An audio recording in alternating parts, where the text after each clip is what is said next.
So this is my lab submission for Lab 7A. I'll show you this before I show you Model Sim, because I don't feel like reloading it. So I have my start button as button 2, stop is button 1, and my reset is button 0. If I hit start, Waves I'll get going. work in Model Sim. Oh. That's you. Alright, I'll let that go above 10. Alright, and then I can stop it. I have to keep going. Stop it. I hit stop again, nothing happens. If I'm in start and I keep hitting start, nothing happens. If I hit stop and then I hit reset, go back to 0. If it's going and I hit reset, it'll go back to 0. Alright. So, let's look at the Model Sim. Start off with the counter.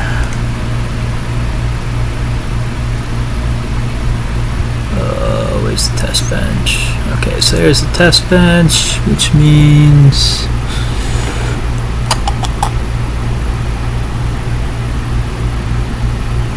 what am I missing?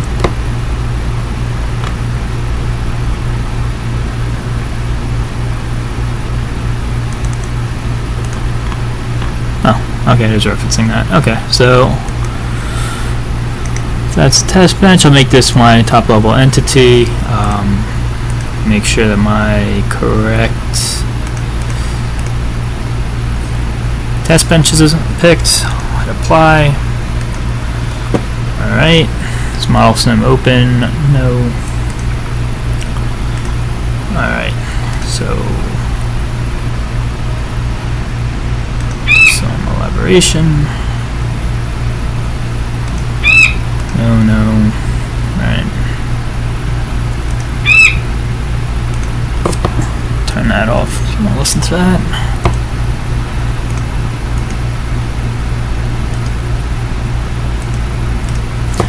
Alright. So that compiled just fine. Now I'll go into tools.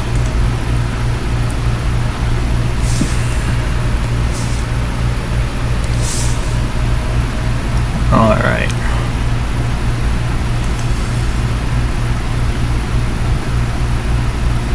Yep.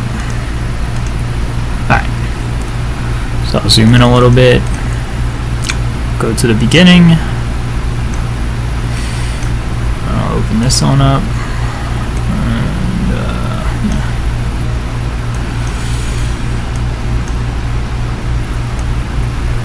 Alright, so we're starting off with reset on and enable is off. So nothing's going to be happening. Let me change this. Alright, there we go.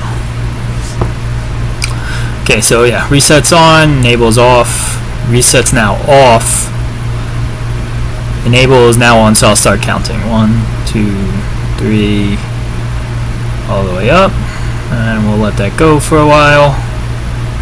That counts just fine. Get to, okay, there's a spot. So now right here, enable's off, so it stops counting. It's at 175. Now let's look at the reset. It's towards the end. Right here. Okay, so now we can come up to 1400. Enable's off. Nothing happens, and then right there, reset goes high, and I'll strip it back to 0. Alright. I'll show you the control unit.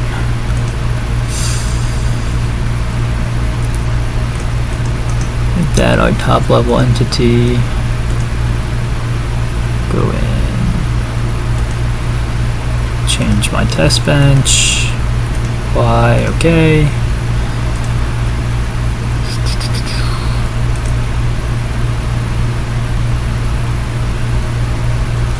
Give that a second to load. Cool, 74 warnings. And then, oh, I'm about to get an error. Oh, well, it worked. Okay.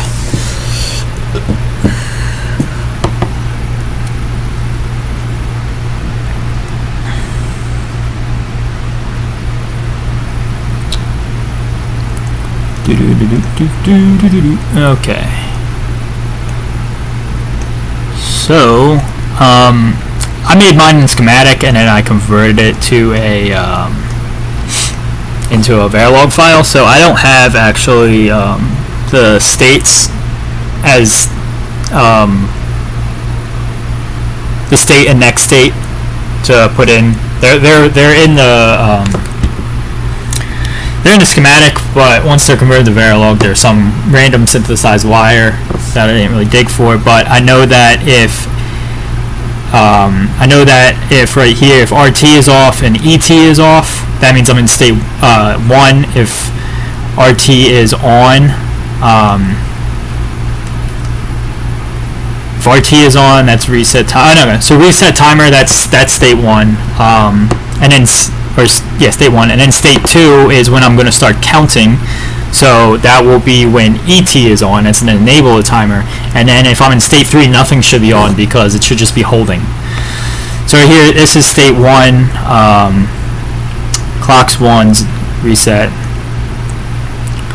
Starts off with reset 1, so that's why we're in the original. So nothing's happened, and now we're in state 2, and that is because right there start is clicked. So now we're in state 2 because enable timer is on. So we'll stay in there for a while until right here reset timer is on, and that is because reset is high. So we'll keep going. I guess reset was high and start was also high, yeah. So went back to state 2. Reset was hit again right here. See if we can find a spot where neither are on, but I don't see that.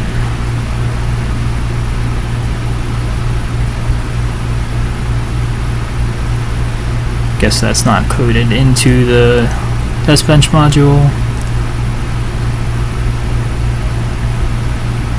but that's fine. If both were off, it'd be off, and I already showed you the functionality of the actual one, so we know that that's a thing. Alright, thank you.